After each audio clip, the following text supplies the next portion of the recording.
How we doing, guys? Welcome back to another episode of the Richie Hicks Jr. Sports Podcast. Got a new guest in the house, good friend of mine. Correct me if I'm wrong. Out in Hollywood, Florida, my man, Mr. Corey Rain. Welcome to the show. Pleasure to have you. How you doing, Corey? Thank you. I'm doing great, man. It's been a long time coming. We've been tight for a while, so yeah, I'm excited. It is my first Yankee wrap-up. Something that I've been thinking about that I want to do, being a devout Yankee fan, is I want to give post-game analysis. Corey is a guest who I am sure is going to be here frequently during baseball season.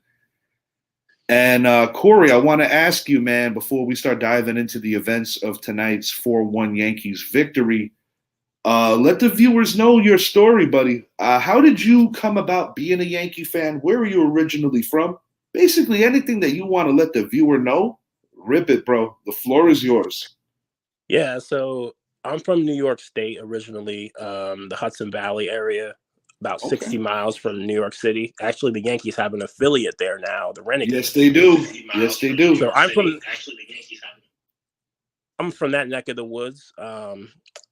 I got into baseball because of my dad and grandpa. My grandpa was an amazing Yankees fan. He used to go to games. He saw DiMaggio. And so that was kind of the lifeline there. My dad actually is a Mets fan, but we won't hold that against him. No shit. I was not aware of that, Corey. Your old man's a Mets fan. Yeah. But he used to watch the Yankees with me too, you know. And I don't know, man. I fell in love with the game. I want to say around the time the Yankees got O'Neill, so about 92, 93-ish. Yes, the famous Roberto Kelly, Paul O'Neill trade. Yeah, Roberto Kelly, Paul O'Neill. It changed the landscape of the franchise. That's when the Yankees started to get a lot better and started to believe in themselves, for sure. Absolutely. That was a good time. But yeah, man, it's been one of the great loves of my life, just like you, I'm sure. No, absolutely, man. For years, we have discussed Yankees baseball, and I really appreciate you coming on the show tonight because it was like our previous conversation. I was like, man, we have so much wasted content because I'm so like, you know, into the show that it's almost like, and I don't mean this in any kind of like silly way, but you know, it's a job, and it's one that I enjoy doing, and I think that's the beauty of it. You know, I always stress to people, do what you love, and I love doing this podcast. So when sometimes people casually talk to me about sports, it's almost like in one ear and out the other, and nothing against anyone who gradually, you know, you run into the streets with them, you know, they talk stuff to you. Right. It's more of the kind of thing that it's like not work. So it's almost like I look at it a little differently. Mike Zappi, my co-host, welcome to the show, brother. We got a new guest in the house, Mr. Corey Rain. How you doing, Zappi? What's going on, gentlemen? How are we doing?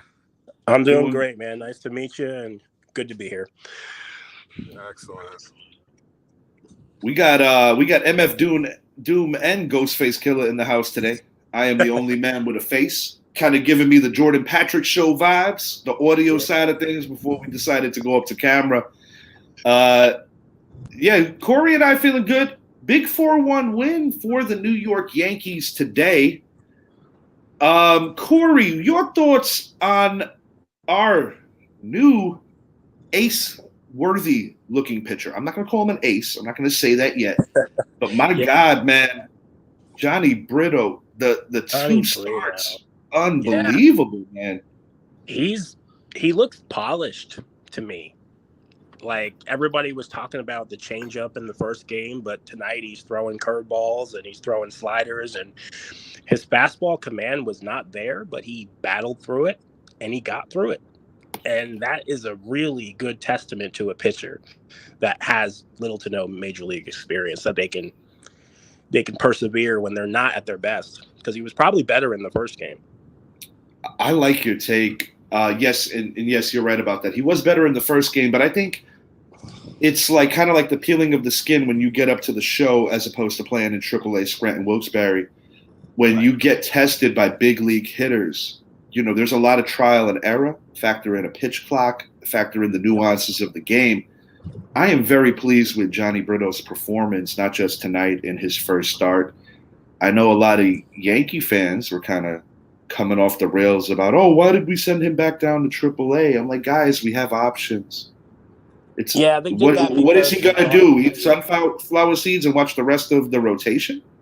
You're supposed to. right. That's why you have options. You move guys around, guys come up. Because I always Yeah. stress this to baseball fans, no matter who you root for. It's important to keep these kids up and down because it keeps them sharp and focused. Yeah, and they also thought that they weren't going to need a fifth starter until the 12th, so that's also kind of why they did that. But the game got Yes. rained out with the first game in Baltimore, so that kind of changed plans. Yes, indeed. Good point on that, Corey. I must say, man, that Stantonian blast tonight, Giancarlo Stanton. Zappy, were you able to take a look at that blast from Stanton tonight, or did you hear about it over any of your handles? Yeah. Yeah, no, I saw a highlight of it a little while ago, man. That was a rocket over to left center. I mean, that was an absolute rocket by him. And this is the Stanton that we know. It's either he's going to be a great hitter, show up week in and week out, or he's going to be the guy that's suffering through injury and you question what you're going to get out of him. If you're going to be getting this Stanton out of him, this is a team that you got to watch out for. When you already have to worry about Aaron Judge hitting home runs, but now you throw Stanton back into the mix, it's a good thing for the Yankees to have. True indeed. True indeed. This started as a joke when I first got home and turned on the ball game. I'm talking about, oh, my namesake comes through, gets a big hit. Talking about, of course, Aaron Hicks, number 31. He's kind of in a weird place with the organization right now. You know, he's had moments over the years and he's had things that you want to forget about. But one thing that I've got to say about Aaron Hicks is that was the catalyst that ultimately opened up the game. You know, the Anthony Volpe triple next inning, followed by a DJ LeMahieu double, and the Yankees were just running and not looking behind them at that point. A good response after a rough pitching performance by pretty much anybody that threw a baseball yesterday for the Yankees. You know, but this is a good upstart Baltimore team, and this is a quality win. No doubt about it. Proud of the guys tonight.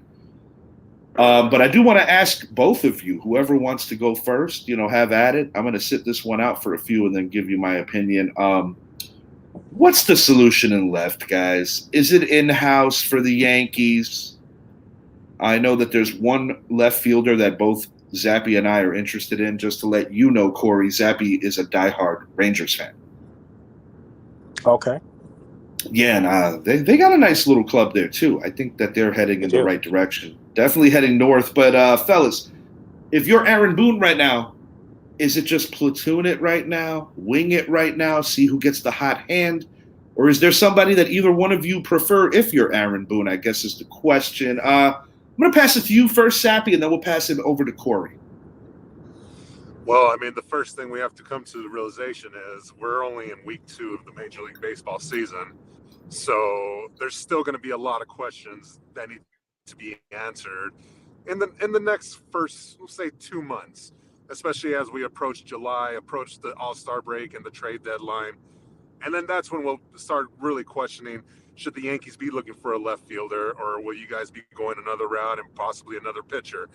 You know, we've talked about it many times with Mr. Reynolds out there, the major league leader in home runs right now. This guy, I mean, it's a young season, but this guy's already in the race for the Triple Crown this year.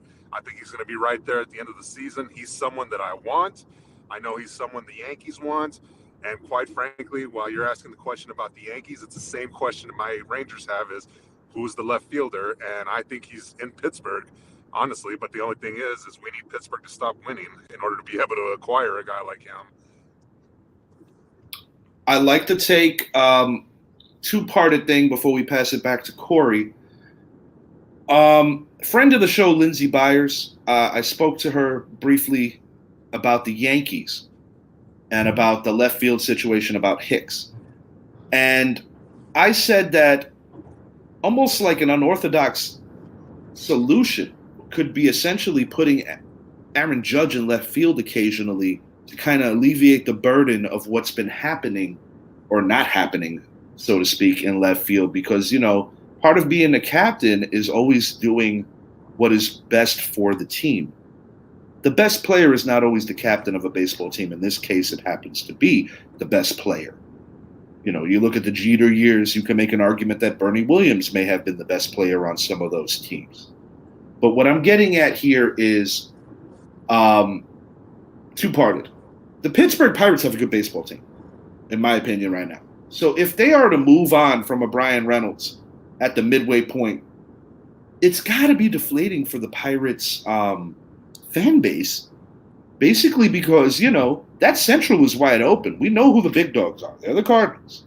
86 wins, 90 wins. They're going to make an impact. But that's my take on that. Left field, right now, me personally, you play the hot hand, whoever that may be. And if you don't find a hot hand, then you go outside. But try to the best of your ability to be patient. Corey, your thoughts on the left field situation with the Bombers? I think there's a set amount of guys that are going to play every day, regardless of position. So Oswaldo Cabrera is going to play every day. So sometimes he's going to play left, sometimes he's going to play right.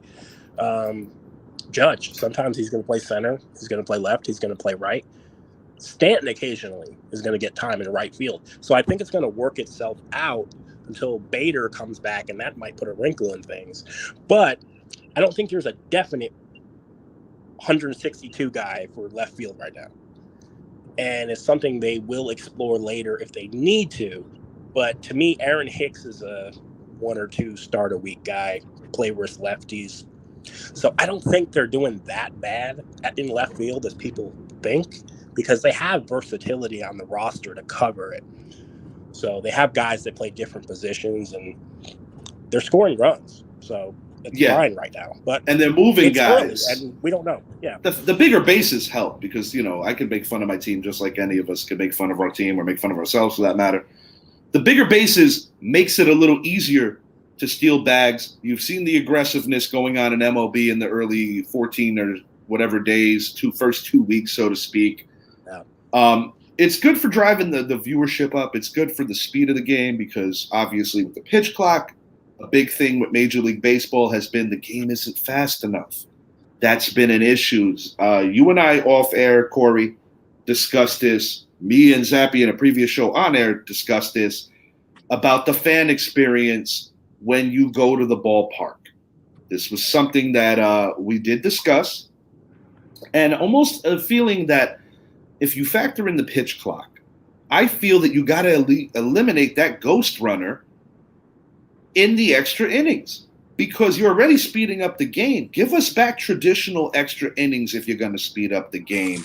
You and I, Corey, happen to agree on that. I'll flip it to Zappy momentarily. Right. Zapp, what do you think, man? What do you think about that?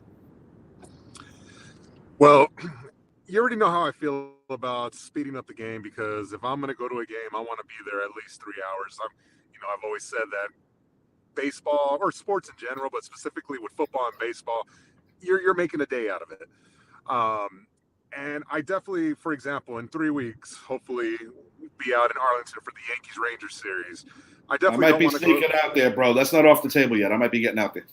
Well, I definitely don't want to show up to that Saturday night game and it's DeGrom versus Garrett Cole and the game lasts an hour and 45 minutes because those two names alone are going to jack the ticket prices up. Indeed. And if I'm gonna have to spend more money, I want a longer game. So, there's the pros and cons to it. I like the fact that we're seeing more runs, we're seeing more stolen bases, but I don't like how fast the game is going. It also eliminates the opportunity to be able to go grab yourself that snack, that beer, whatever the case may be. And also, for fans that attend the game, they get the fans involved a lot with a lot of the activities going on, and you kind of are taking those activities away because now we're expediting things. And I'm just not a fan of that stuff. But all in all, so far it's been working. We're seeing the pitch clock violations. They're going to happen. They're going to continue to happen. But as far as the game speeding up, I think it's been pretty nice. Like I said, I'm not a fan of the 2 hours, but I think it's just because I'm old school. We've been used to something for such a long time, and maybe by the end of the season, I'll be enjoying it a little more. Zap, I tend to agree. Knowing Corey for a decent amount of years and having some phenomenal baseball conversations, and obviously I've known you forever. I feel that we're all considered baseball purists. I think that goes without saying. And there is a give and a take whenever you're changing things. But my whole thing, and I think it's a logical one, is that if you are literally going to change the dynamic of how many seconds between batters and pitchers, you have to go traditional for those extra innings. I think that goes without saying. Corey, anything on your mind in general, not just takeaways from tonight's game? I mean, we spoke on the starting pitching was phenomenal. The bridge to the bullpen, sensational. Just everything working the right way. But I do want to jump and piggyback you off of one thing with Giancarlo Stanton, Corey. You did mention right field. I've mentioned on many a show that he's a liability in left. But this is the one thing that does annoy me with the Stanton factor. The way Gleyber Torres has come out of the gates and the way that DJ LeMahieu just plays in general, being a two-time former batting champion, once for each league, he's a man that you want to play every day. Mm-hmm. I never wish injury on anyone. Josh Donaldson is down right now, but you know as well as Zappy that I'm not a big Josh Donaldson fan, and I would always rather have both Torres and LeMahieu's bats in this Yankee lineup. You do give up a little bit with the glove. You know, Donaldson is a premier defensive third baseman, but you're not losing an awful lot with LeMahieu in the grand scheme of things. There's a man that can play second, first, third, whatever you need. But I guess what I'm getting at is with the Stanton presence and with his defensive inadequacies, it kind of screws up things with the DH/second baseman, the Torres LeMahieu dynamic. And I'm just curious to see what you boys think about that. I agree. It does clog the roster in that sense. You know, Stanton is here for his bat. Everybody knows that. His presence is extremely important to the lineup, in my opinion, if they want to go where they want to go. But I think the Yankees knew what they were getting into when they traded for him. They knew that this was going to kind of be the future. I think they'll make it work. Like Stanton's gonna, they'll dip in and dip out. Right field sometimes, DH sometimes. But the guys that are gonna play every day will play every day. This is how I feel. Yeah. Revisiting the Josh Donaldson acquisition, I know a lot of Yankee fans were in their feelings when we got rid of Gio Urshela. But I looked at that trade as the kind of deal where you got rid of something that wasn't helping the team for something that wasn't helping the other team. That explains Sanchez, Donaldson, because those were the two headliners of the actual deal. Ben Rortvedt, who the last time it hit a home run for the Yankees was actually in my season in the show. Because, nobody saw the emergence of Luis Trevino that was going to happen, making his first All-Star game. A really cool story, Texas-born kid, just a true student of the game and someone who never takes a day for granted being able to put on the pinstripes, being able to play at the major league level. Very humble guy, very likable guy. 1 through 9 right now. My uncle Angel Cruz said it on social media on one of my handles. He was like, it's an illusion. And I said, yeah, I tend to agree, but I'm going to take it. So I guess ultimately, I think as a panel, we agree that left field is an issue. No team is perfect. Every team has some kinks in the armor, and then, you see how the injuries play out. Because right. Zappy was so good to join us tonight, I do want to give Zappy an opportunity to speak on his Texas Rangers, but not for too long, Zappy, because this is a Yankee show. There's not much to say about them today. I'll just be like, how the hell with you, Rich? I'm not talking now. You got me? Yeah, you're here, buddy. Go ahead.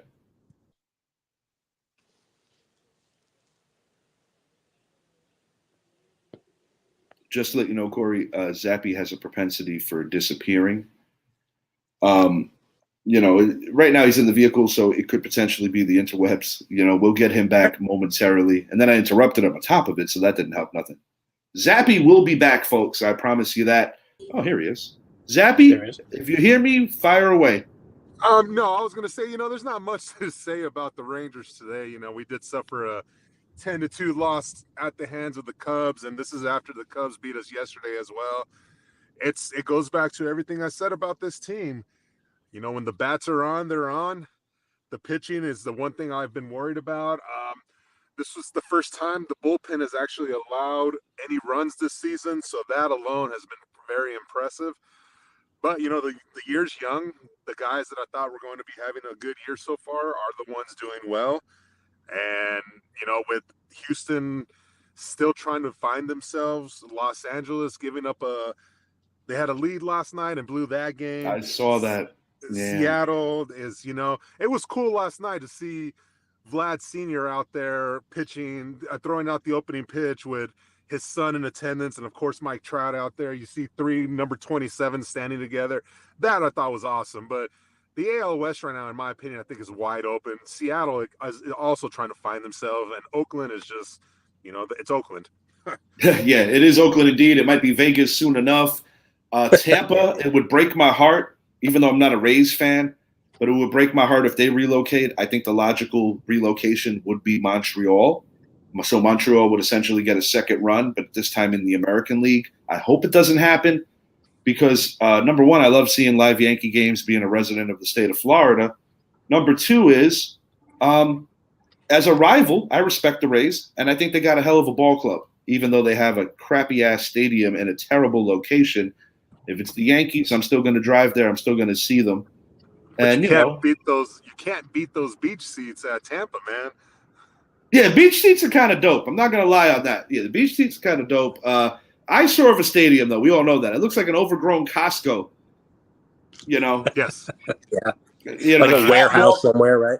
Yeah. Like I'm like, are we at a baseball game or are we at some weird like warehouse in Astoria? I'm waiting for it doesn't matter. I mean, and it'd be pretty incredible too, because here Bay team again put out another good baseball team. They're the only team that's undefeated right now. What are they, 8-0 now to start the year? And the talks about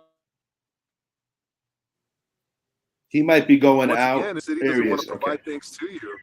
Well, to your point about them being undefeated, Corey off-air made a nice point that I would like him to elaborate on. Corey, your thoughts on the Rays, and I guess what I'm saying is I'm going to throw you alley-oop here. Do you feel that the competition, or lack thereof, is a massive factor in what their beautiful record is thus far in the early baseball season? It's a decent factor. I wouldn't say it's 100% the factor, but yes, they've been playing Oakland and Detroit, and their pitching is amazing. Yes, indeed. And it's not the first time around. These guys find a way every freaking year. Yeah. But do I think that they're as complete a ball club as the Yankees or Toronto possibly? No, not necessarily. I think their offense is a little lacking when it comes to those two teams I mentioned. But, that team reinvents themselves like Madonna.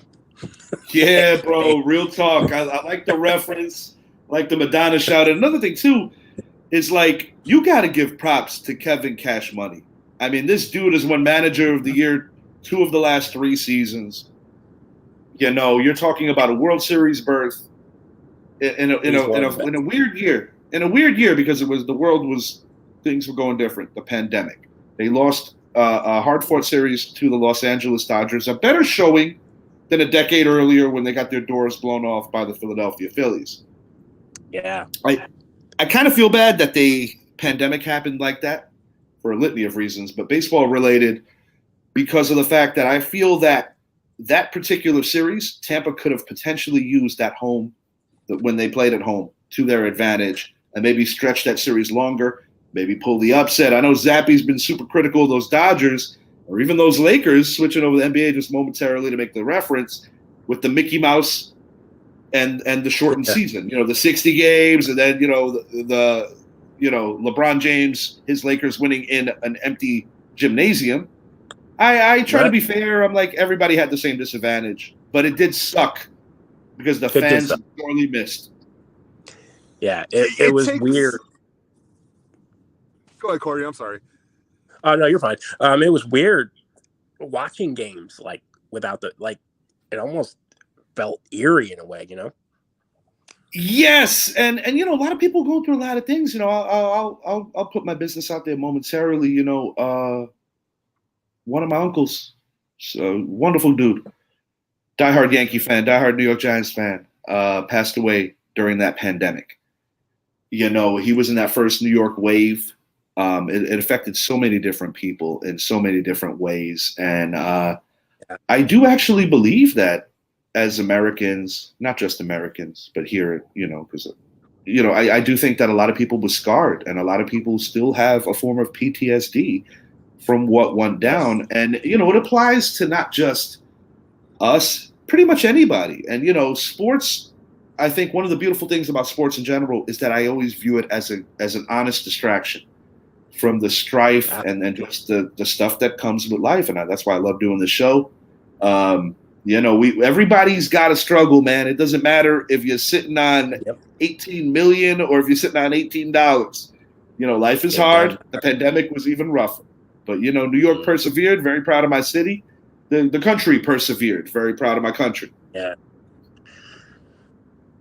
Zappy, go ahead, buddy. I'm sorry.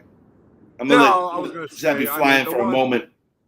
I was going to say, the one thing about the pandemic season, you know, if I want to pick up basketball, I'm going to go to Rucker Park before I go watch the Lakers play. That's a fact, because you're going to see some ball in Rucker. I promise you that. Yeah. And that's, you know, that. So there's that thing. And me, honestly, I think whenever you take away the fans in basketball or football, you're taking away from the game. Baseball, it's a different thing. But in baseball, you're throwing a 60-game season when you're used to playing 162 games in a year. Yeah, at least give us 80. Yeah, at least give us half. Most teams don't even get to their stride until game 105. So, you know, it's like, all right, guys, get out there, 60 games, see what you can do. And once we get into the playoffs, we're going to go play in the World Series in Texas because the state's open and they're allowing fans. But, only 25% of the stadium can be full. No, those championship seasons by the Lakers, dare I say, the Buccaneers, you know, by all of them, I just don't put much merit into those championships because, quite frankly, you know, I think if LeBron had to play in Miami against a rowdy Heat fan base, that's the sad part about it, because that's his old squad. That would have been really dope to see LeBron play against, you know. But once again, this is a Yankee show. LeBron used to rock the Yankee hat. LeBron doesn't know who he roots for because LeBron doesn't usually know who he plays for. You know, that man likes to move around a lot. Corey, I know you're originally, well, not originally, but I know you have Ohio roots. So I don't know how you feel about Mr. James, but if I'm offending you, I'm still going to say what I think. I know how people feel about him. I understand. No, you know, phenomenal talent. Taking it back to baseball, what do you see, Corey, differently in this particular Yankees team from what we saw last year in their failed attempt to win a 28th World Series? Well, if everybody's healthy, which is always the thing, they got the rotation got better. They added one of the best starters in baseball in Rodon. Indeed, and he hasn't even played yet, so I'm looking forward to that. The versatility of the lineup, the depth, having Cabrera, you know, for a full season, potentially Volpe. I think he's going to find his way. I love that kid, man. Me too. He's got that vet presence to him. He does. And you can tell the dugout and the team, they root for him hard because they know how hard he works. He's almost like a Brett Gardner type of work ethic.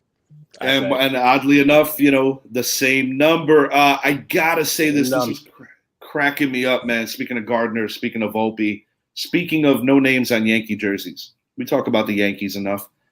What are your gentlemen's thoughts on the Yankees not having numbers on the back of their jerseys? This has been a thing for years going to games. I'll give you an example, okay? So this is like the Jeter. This wouldn't be deemed a real jersey because it's number 2, and at that point, It's not going to be who was the last number 2? I have to do maybe Wayne Tollison, if I'm not mistaken, was the last number 2. And then I'll take it over here, blocking my camera for a moment. I'll take it over here to Mr. Garrett Cole. This would be deemed a real jersey, just to give you an example. Good friend of the show, Sergio Rodriguez has his podcast, wonderful show. Definitely check out the Sergio Rodriguez show if you can on Spotify. Awesome show. Guy does a great job. He's also on Instagram, has some phenomenal hot takes. But what I did want to say is that Sergio made up a good point. He's like, Yankee fans, stop being so damn cheap. Like, people are busting out the Gardner jerseys because of Volpe is essentially what he got at. Me as a fan, I think it's awesome because it's like, it could be Gary Sanchez, it could be Ricky Henderson. You know what I'm saying? You get where I'm going. And then you have the retired numbers that it goes without saying. And, I don't ever remember a 99 prior to Aaron Judge's arrival. That's pretty dope. But I guess what I'm saying is, what are your thoughts on that? Do you think the Yankees should conform to the majority of baseball and put names on their backs, or do you think it is the right way to rock? I think the tradition. I'm gonna let Corey go first, Zap. I apologize, and then I'll bring you in. And you know what it is, buddy? With the 2 no cameras, it's always hard to gauge who's going first. Yeah. Oh, there he is. I'm parked now, so now I can hold my phone up. Good deal. All right, buddy. I appreciate that you're not doing that while you're driving. Appreciate that. Corey Rip, go ahead, buddy. I think the tradition should continue, but on a side note, I don't like the facial hair thing. I think that should go. I tend to agree. A grown man should be able to rock a beard. Because believe you me, nobody wants to see me without a beard. You and your baby face. Looking like Bobby Fischer. Some people don't look right without it, honestly. No, real talk, real talk. And I've pretty much had a beard since I don't know, 13 or 14 or something like that. Zappy, go ahead, buddy. Your thoughts on this, the names versus the numbers. If my father was here, rest his soul, he would definitely say the numbers. I understand Sergio's point, though. I think he made a great one. So go ahead, Zap. All right, so I'm gonna give you 2 answers to this. One, stick with the tradition. This is a team that's been known for doing this. However, secondly, I am for having names and numbers on jerseys in any sport because EA Sports, the MLB, whatever, is making money off of those players' jerseys, their name.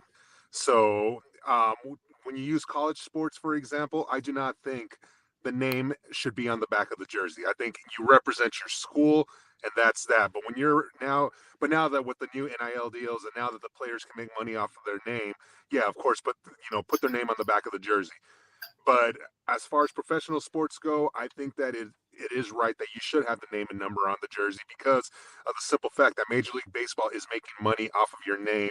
And we as fans, when you wear that number 2 or that number 99, there's not that many people that know who's number 2 or 99 for the Yankees. It's not like football where a lot of people know the numbers and the names and the face. Where baseball, you just know the name, you don't know the number. So that's the reason why I think they should, because they're making money. I tend to agree with your point of view, but because I'm a baseball purist, because I happen to be a Yankee fan, it would just be the weirdest thing. Like, for instance, this is not a jersey I purchased. This was a jersey that was handed to me down by my late aunt Deborah, who was a diehard Yankee fan. Most of her jerseys didn't have names, but I did happen to acquire this jersey. If I'm shopping for a jersey for the Yankees, unless if it's a T-shirt, T-shirts are different. I'm not rocking with a name and a number. That's just, for the jerseys. T-shirts are different. T-shirts are completely different within the Yankee culture. Man, that's a mouthful, man. But it's interesting because from the business standpoint, I tend to feel that you probably view things similar to the way our friend Sergio does. And I definitely got to get Sergio back on the show in the near future.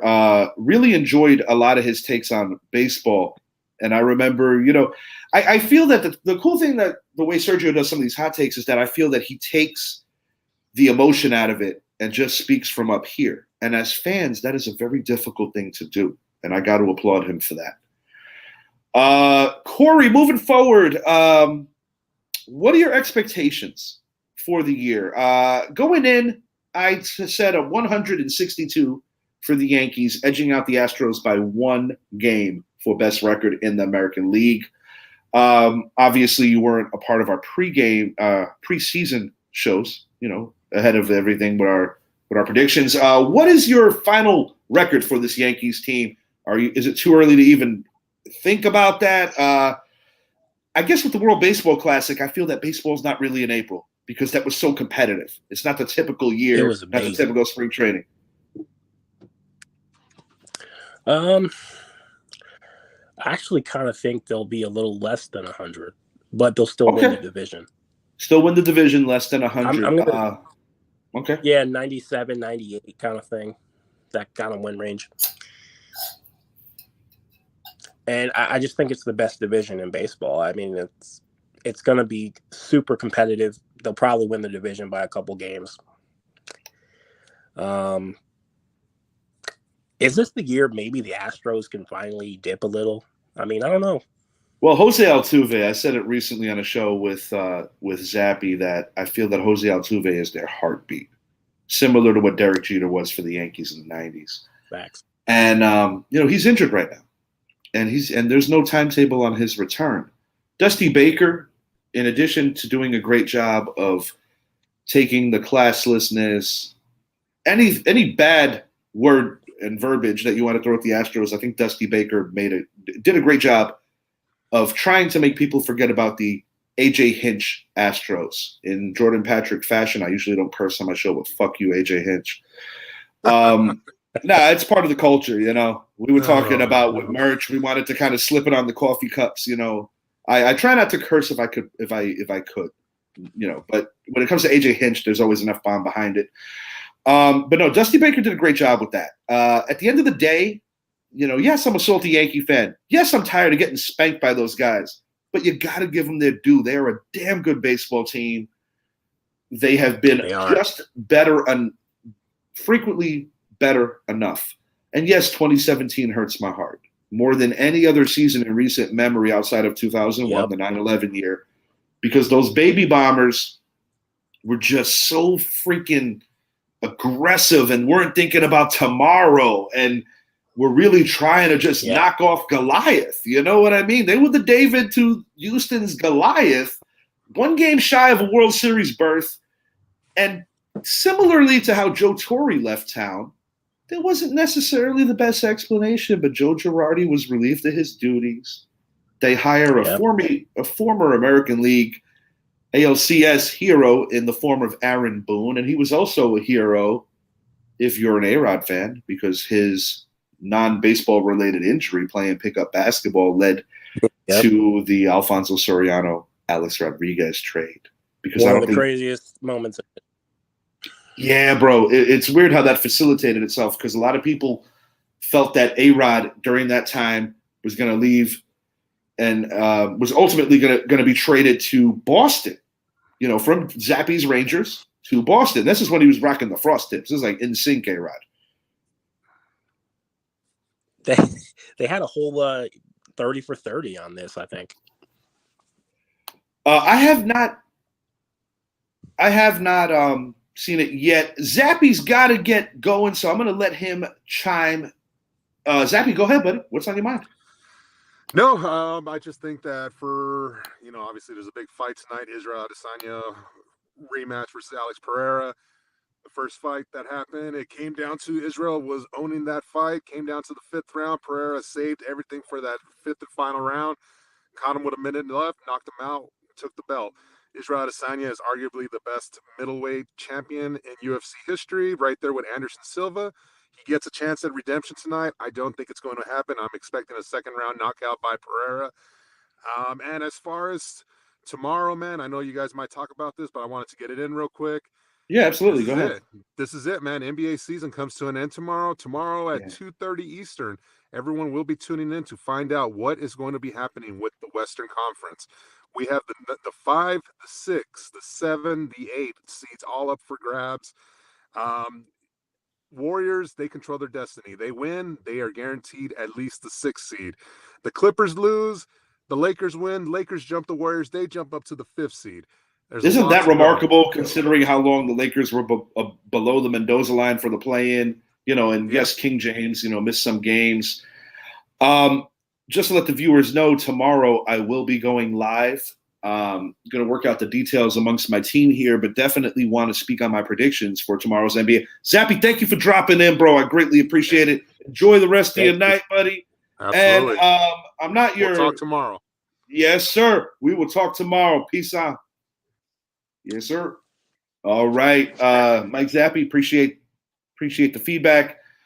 Corey, before we slide out of here, man, anything that you want to drop on your inaugural guest appearance on my show, which I greatly appreciate. We've been looking forward to this for a minute. Doesn't even have to be baseball related. Of course, it could be, but what's on your mind, man? Anything you want to speak on?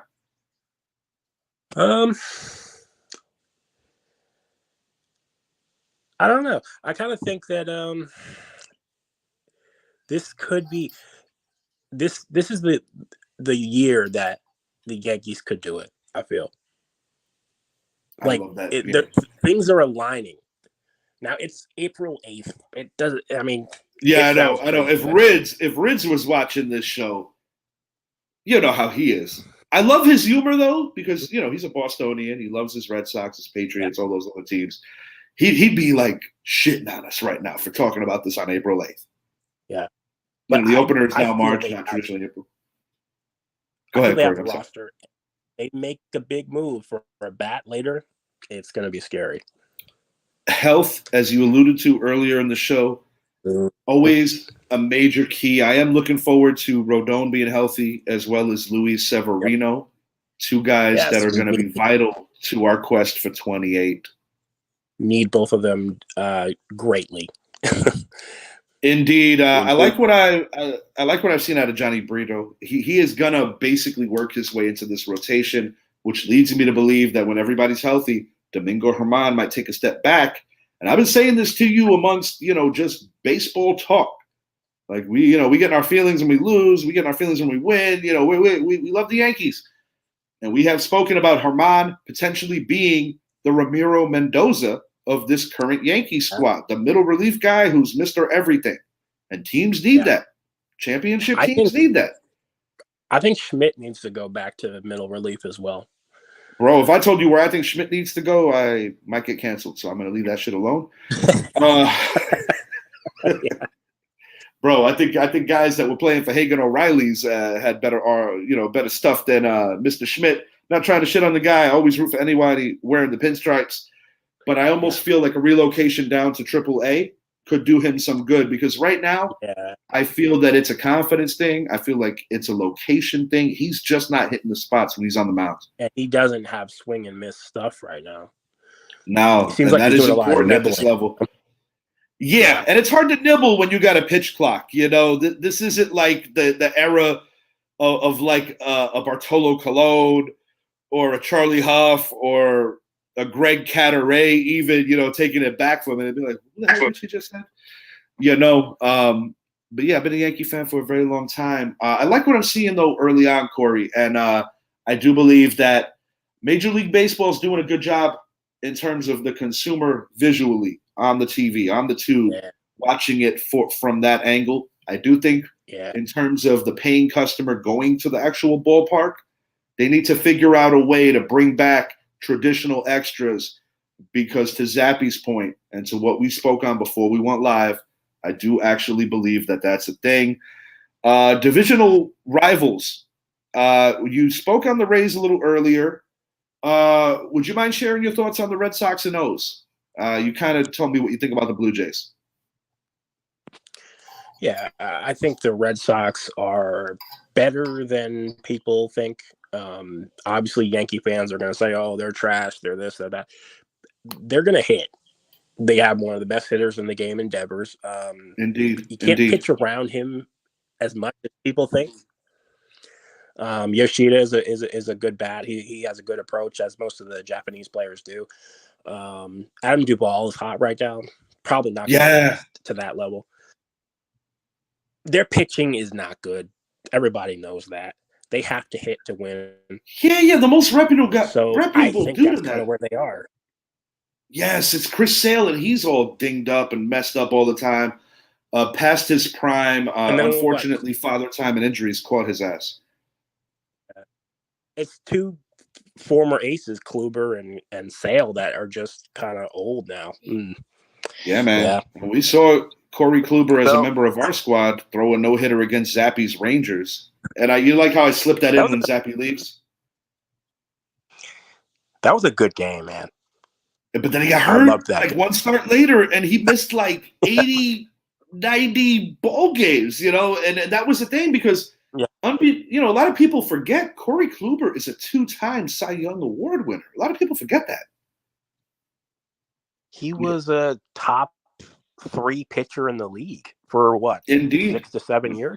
When he was a member of the Cleveland Indians, now the Cleveland Guardians, he most exceptionally was. And, he had a good run. The O's, you said it off air. I tend to agree with you. And I was kind of high on them in my preseason picks, but then I kind of backtracked. I backtracked on 2 teams after both in each league, Eastern.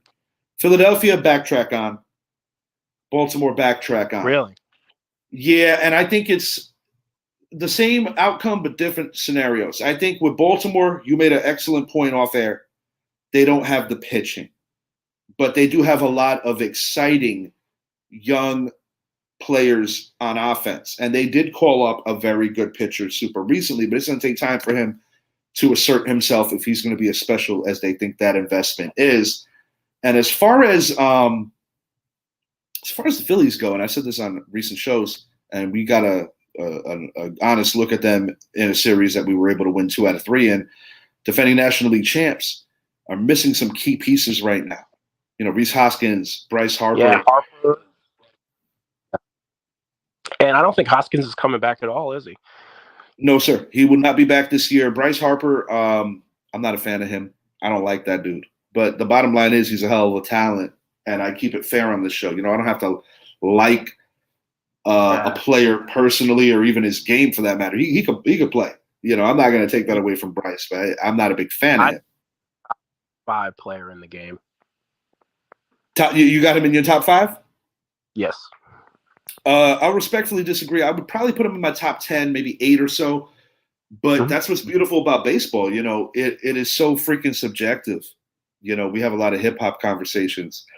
And speaking of hip hop, I'm going to be working on a hip hop show in the near future that I want to bring to you guys. A lot of details to come on that. Very excited about that. Corey. Yeah. Okay. Yeah. We'll get you on here. It's gonna be a cool show. I actually got to iron out some details, and off air, you'll be privy to some of that info, and I'm going to talk to you about some of that, and I'm excited about that. Corey, I just want to let you know, buddy, I had a great time having you on the show for the first time. Very awesome. Yes, sir, something we've spoke about for the better part of a year, and I know people get busy, and it's been a pleasure having you on the show, and I just want to let you know that you are always welcome to come back whenever you want to talk some Yankees baseball, whatever you want to talk anything in the sports world. Or like I said, we're diversified, man. We do movie shows, sports movie shows, regular movie shows. We do hip hop. I'd love to get into the movie shows, the sports movie shows, like the baseball movies. That would be good. No doubt, bro. Get into that. No doubt, bro. You are always welcome here. Go ahead. Before we sign off, yeah. Mike Trout hit off of Toronto tonight, and he's an incredible player. Anyway. Yeah, that goes without saying, and I feel for Mike Trout because, he grows up a Yankee fan, New Jersey kid, loyal to his team, which is very rare in any sport nowadays, and I applaud him for that. But man, I must say that in the back of my brain, I say, well, how many years is he still going to play baseball? Is there a possibility that down the road, maybe on the twilight, will he be a Yankee? Because he deserves to be a Yankee. Love that guy. We shall see how that plays out. Yankees, 4-1 victory over the Baltimore Orioles today. Just what you want to see. You had the starting pitching. You had the great middle relief bridge. And you had the closer come out and do what he's paid to do. Aroldis Chapman's not around anymore, folks. We know how to close games again. Holmes looks good. He did have a little hiccup in his first game, but no big deal.